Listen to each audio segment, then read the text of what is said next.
Ayan mga ka-YouTubers, makikita nyo po na sobrang dami ng natirang pangarga, no? Mais po yan. So ang gagawin po namin ngayon is lilinisan po siya. I-clear po itong mais na to dito sa bukana ng bilge. At ang strainer po niya is nandun po sa pinakaturo. Hindi po siya makikita gawa ng madilim yun. Ayan po siya. Yan po yung pinaka-strainer niya. So may harang po siya. Ang purpose po niyan is matrap po yung pangarga. Hindi makapasok po sa loob. Kaya meron siyang harang dyan sa may first compartment. Kumbaga. So ayan po, no? Yan po yung lilinisin namin ngayon for the start. Kasi po sa isang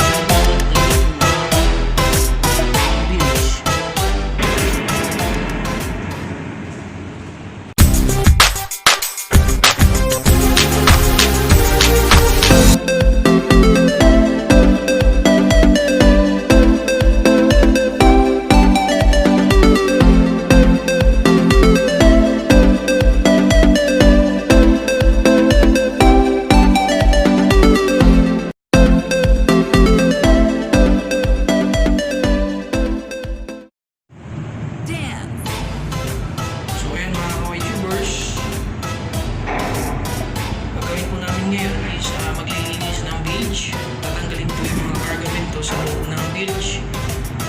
Kailangan po siyang clear at dry up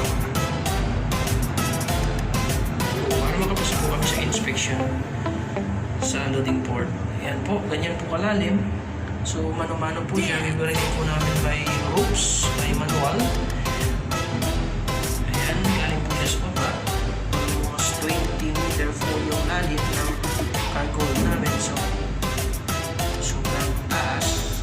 Ayan, hindi tiyaga lang po para matapos po kami sa paglilinis ng beach. Ayan mga ka-YouTubers, bababa na po yung aming butihing OS. Tingin ka! Oh, shout out sa pamilya niya. Napakabait pong OS. Napakamasunod. So ayan po siya. Siya po yung in charge po sa pagkira ng pulley. Ingat ka lang, madilim. Okay, dyan ka lang. Tapos, birahin mo yung pulley kung may laman na siya, yung lubid. Birahin mo.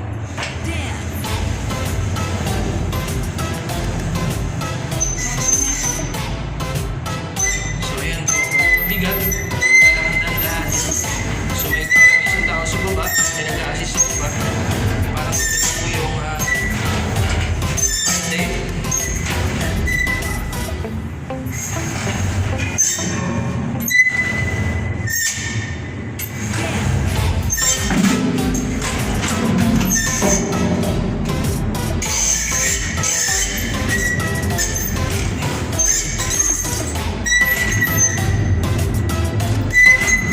Sumayad sa mga tapon sa railings. Landaan lang.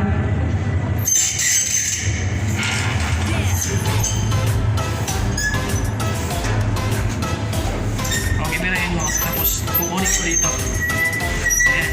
Landaan lang. Sige. Okay. Slack. Slack the rope. Ayan.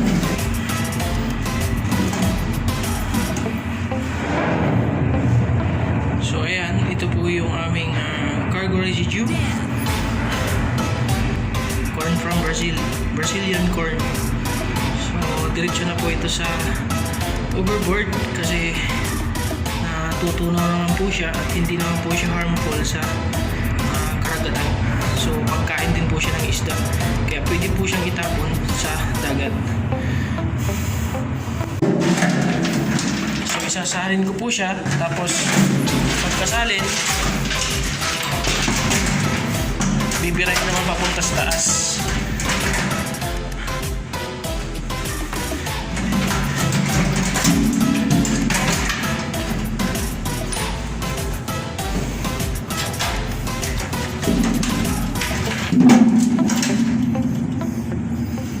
Okay. Libre. Ayan.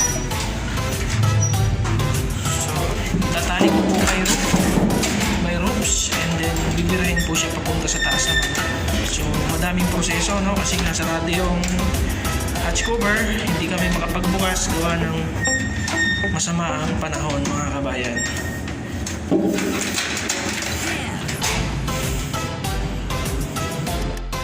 Okay, sige, Bira. Oh.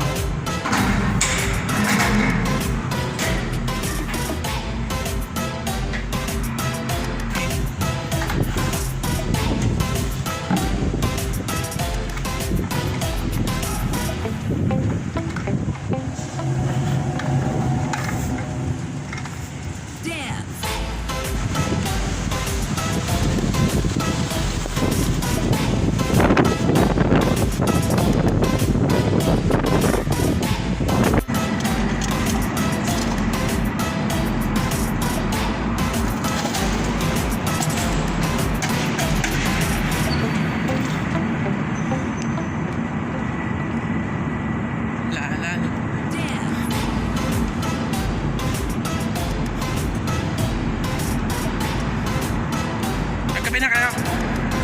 Ha? Tapos na?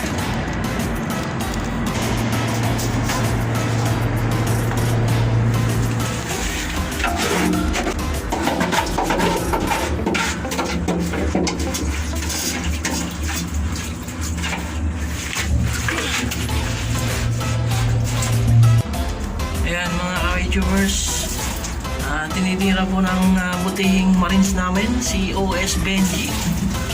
Shout out naman sa family ni Benji, oh. Okay ka lang dyan, Mego? Okay lang dyan. Talaga. Yan yung mga mababait na marines dito sa Titina. Napaka masono rin. OS po siya. So yun po yung trabaho niya. Kinontratan niya na yung bilge. Ibig ka sa atin, hindi tayo ang lahat dyan. Pinakatun yun. Pakita mo yung mukha mo, tol. Para nakakita ka ng asawa mo. Sasabihin ng asawa ko, ano mo yung asawa ko? Di pa ba masakit yung likod mo? Kaya ba, ano? Masil. Ayan. Mahirap. Kakayanin basta sa pamilya, di ba? Yes, sir. Ayan mga crossword boy. Strainer to. Strainer niya. Hindi ba sila yung strainer nito, Ego? Hindi, sir. Parang sila siya. Hindi ba? Hindi, sir. Baka gano'n yan, sir. Oo. Ganyan, sir. Kala ko sila. Stainless, ano? Oo, sir. Ganyan. Stainless Ito na yung rin. pinakas ko na, sir. Oo. Yung kabila yung sa number 7. Number 7 niya tayo, sir, yung sira. Double. Kasi yung bilge pump niya is marado lagi, hindi gumagana. So dito naman sa atin, yung number 2 lang, ano? Starboard. Oo, sir. Ito, pero gumana naman. Mahina nga lang, sir. Ano yun? Kailangan yung recondition. Pag may time, yung recondition namin ni Boson.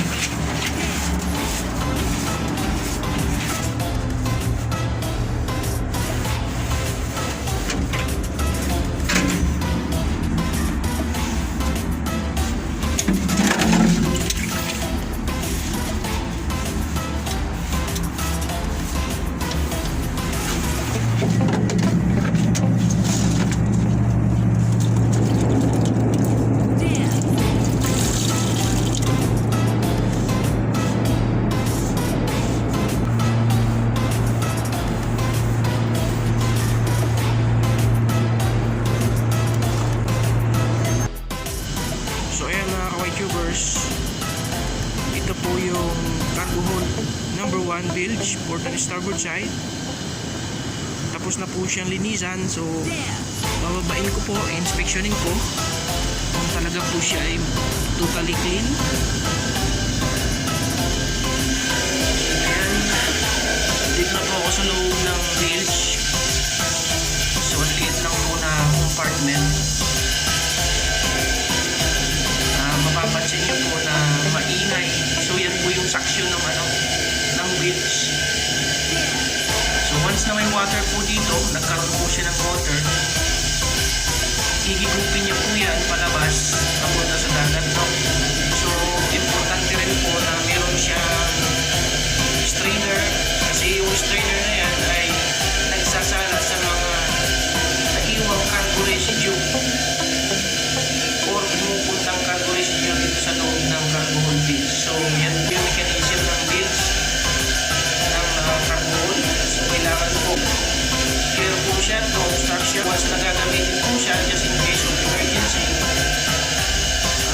gumagana po siya. So, ayan po.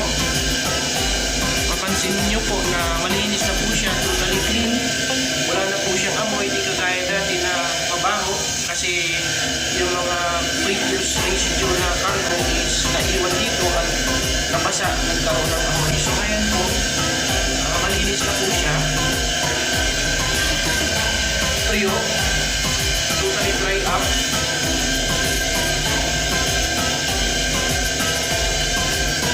Ayan. At ito naman po, ito po yung unang compartment ng bilge.